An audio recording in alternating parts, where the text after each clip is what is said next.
दिखाने वाली हूँ मेरे ट्यूटोरियल में। तो सबको स्वागत है मेरे चैनल में। मैं पहले ये जो क्या है सामने का जो हेयर है उसको दो पार्ट में डिवाइड कर चुकी हूँ। उसके बाद पीछे का हेयर में एक बॉब सेक्शन ले चुकी हूँ। उसके बाद हॉरिजॉन्टली मैं डिवाइड करके मैं पेपर वैक्यूमिंग कर रही हूँ। पेपर वैक्यूमिंग करने से पहले मैं क्या है डास्टिड पाउडर है ओसिस का, वो मैंने यूज़ किया है। उसके बाद 2 लेयर मैंने पहले ओसिस का पाउडर यूज़ करके उसके बाद डैब डैब मोशन में पूरा हेयर में एक साथ मैचिंग किया है, मार्चिंग किया है। इसके बाद मैं डोनट का खोल के एक लेयर बना रही हूँ उसके ऊपर, क्योंकि मेरा जो बेस है ना, तो बेस का जो पार्ट है वो बहुत अच्छे से करना पड़ेगा, क्योंकि अगर ये बेस अच्छे से हम नहीं क्रिएट करेंगे तो मेरा जो पूरा हेयर स्टाइल है वो अच्छे से नहीं होगा। तो पहले हम लोगों को क्या करना है, बेस एक अच्छा सा टाइट बेस बनाना है।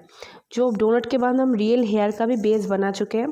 पेपर वैक्यूमिंग क्या होता है, पेपर वैक्यूमिंग होता है क्या, हम लोग पेपर वैक्यूमिंग में लेंथ सेम रख के हम जो वैक्यूम करते हैं तो उसको बोलते हैं पेपर वैक्यूमिंग।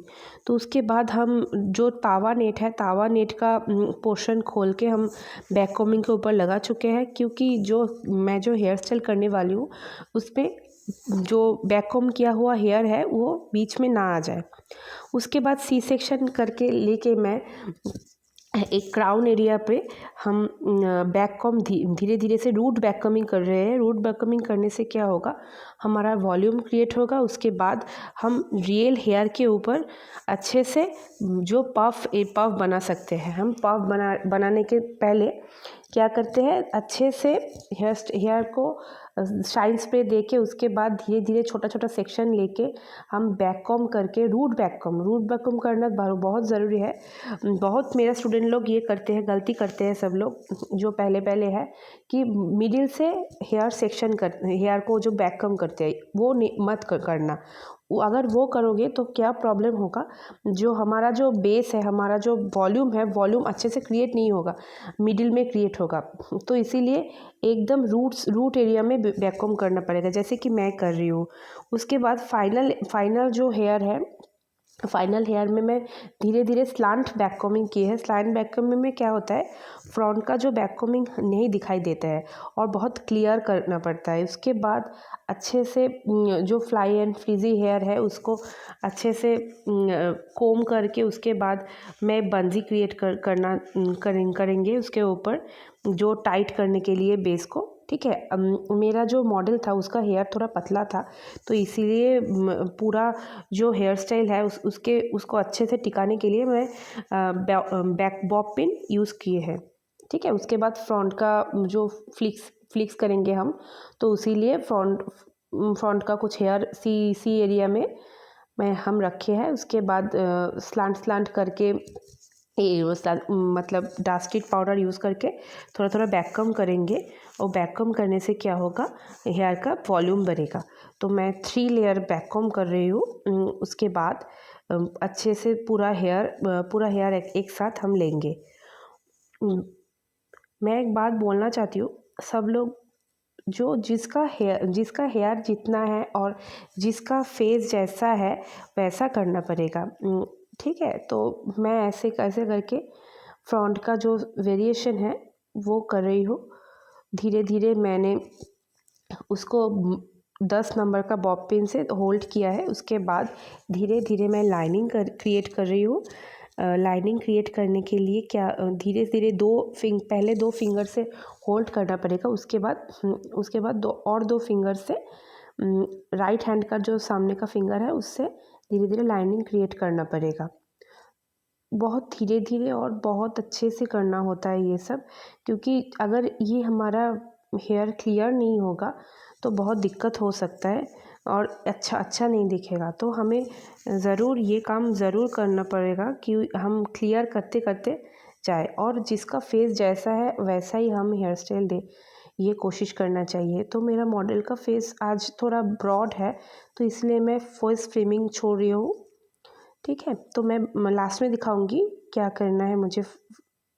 ठीक है, उसके बाद अच्छे से क्लियर करना पड़ता है हेयर स्टाइल ऐसे ही नहीं है कि करके छोड़ दे, ऐसा नहीं है, धीरे धीरे करना पड़ेगा। और धीरे धीरे क्या है, जो हेयर है उसको अच्छे से क्लीन करना पड़ेगा। जो टेल है कोम का उससे करना पड़ता है।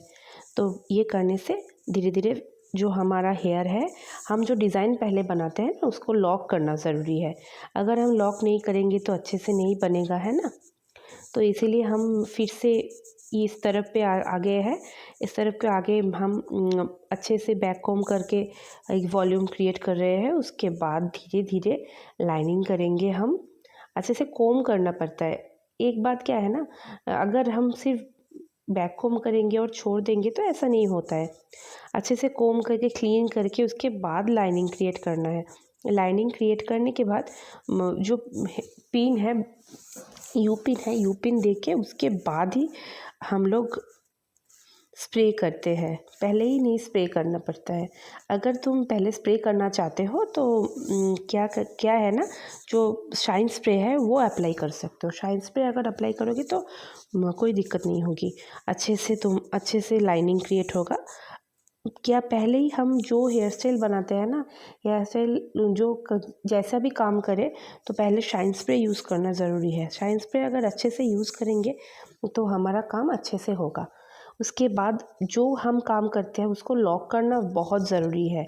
तो अगर हम अच्छे से लॉक नहीं करेंगे तो हमारा हेयर बाद में जब हम कुछ स्टाइलिंग क्रिएट करेंगे तो हेयर का प्रॉब्लम होगा। अब क्या है, फ्रंट वेरिएशन के बाद हम लोगों को जो हेयर मिलता है उसी हेयर से हम लोगों को काम करना पड़ता है। तो साइड का जो मिडिल का हेयर अभी हमें ज़रूरत नहीं है, इसीलिए 2 साइड का हेयर लेके ही मैं धीरे धीरे काम करूँगी। इसीलिए मैं मिडिल का हेयर अच्छे से मिडिल में सेट करके रखी हुई हूँ। उसके बाद धीरे धीरे दाहिने तरफ से हेयर लेके बाएं तरफ और बाएं तरफ से हेयर लेके दाएं तरफ, ऐसे करके हमें एक एक पेटल्स क्रिएट करना पड़ेगा। वो मिडिल का जो पेटल है वो हम थोड़ा राइट साइड और थोड़ा लेफ्ट साइड से हेयर इक्वली लेके उसके बाद मिडिल का हेयर का पेटल जो है वो मैंने क्रिएट किया है। मिडिल का हेयर क्रिएट करने में मुझे पहले दिक्कत हो रही थी क्योंकि मॉडल का हेयर जो बहुत छोटा है और इसीलिए हमें दिक्कत हो रहा था। तो धीरे धीरे मैंने वही हेयर को मैनेज करके किया है। ऐसा नहीं है कि ज़्यादा हेयर होने से अच्छा रहता, पर हम लोगों को जो प्रॉब्लम अगर होगा तो ही ना सोल्यूशन मिलेगा। प्रॉब्लम अगर नहीं फेस करेंगे तो अगर कोई ज़्यादा हेयर से काम करेंगे ऑलवेज, तो कम हेयर में तो कभी भी काम नहीं कर पाएंगे। तो मैंने सोचा कि स्टूडेंट लोगों को यही सिखाए आज कि कैसे कम हेयर में भी काम कर सकते हैं हम। ठीक है, तो मैं क्या कर रही हूँ, दाएं तरफ से हेयर लेके बाएं तरफ और बाएं तरफ से हेयर लेके दाएं तरफ में पेटल्स क्रिएट कर रही हूँ। और बीच बीच में जो है बहुत फ्राई एंड फ्रीजी हेयर होता है ना, एक एक पेटल क्रिएट करने के बाद हम क्या कर रहे हैं कि जो fix spray, hard spray, P professional spray वो हम यूज़ कर रहे हैं। क्योंकि उससे क्या होगा, जो एक्स्ट्रा हेयर है तो उसको क्लीन भी कर रहे हैं और ये हेयर को सेट भी कर रहे हैं हम। ठीक है, धीरे धीरे ऐसे हम पेटल क्रिएट कर रहे हैं। मैं एक बात बोलना चाहती हूँ, अगर कोई किसी को भी अच्छे से हेयर स्टाइल सीखना है या मेकअप सीखना है तो आप मेरे से कांटेक्ट कर सकते हैं। मेरा कांटेक्ट नंबर है 8240230882। और ऐसे करके मैं अपना हेयर स्टाइल पूरा कंप्लीट कर रही हूँ।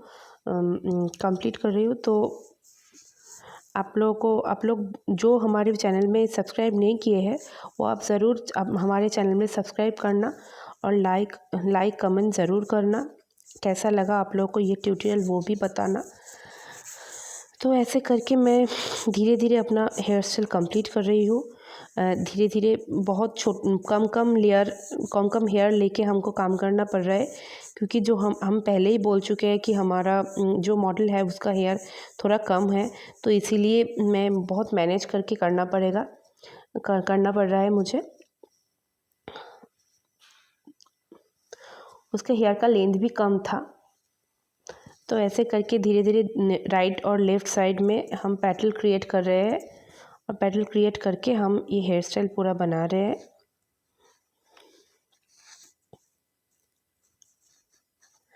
और हम बीच बीच में क्या कर रहे हैं कि जो 10 नंबर का यू पिन है वो 10 नंबर का यू पिन हम दे रहे हैं, क्योंकि 10 नंबर पे यू पिन देने से क्या है, हमारा होल्ड बहुत अच्छा रहेगा। ऊपर नीचे अच्छे से कर सकते हैं हम।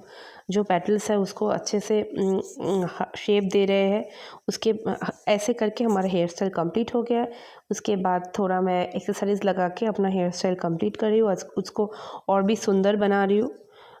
तो आप लोग बताना कि कैसा रहेगा। मेरे स्टूडेंट लोग मुझे हेल्प कर रहे थे, कौन सा देने से अच्छा रहेगा वो बता रहे थे। तो आप लोग भी अपने अपने पसंद के हिसाब से आप उसको सजा सकते हैं आप हेयर को, क्योंकि एक क्या है ना, हेयर को सजाना बहुत ज़रूरी है। आप जैसे आप स्टाइलिंग कर रहे हैं वैसे आपको हेयर को सजाना भी बहुत ज़रूरी है। जैसे सजाएंगे आपका हेयर उतना अच्छा लगेगा। Thank you for watching.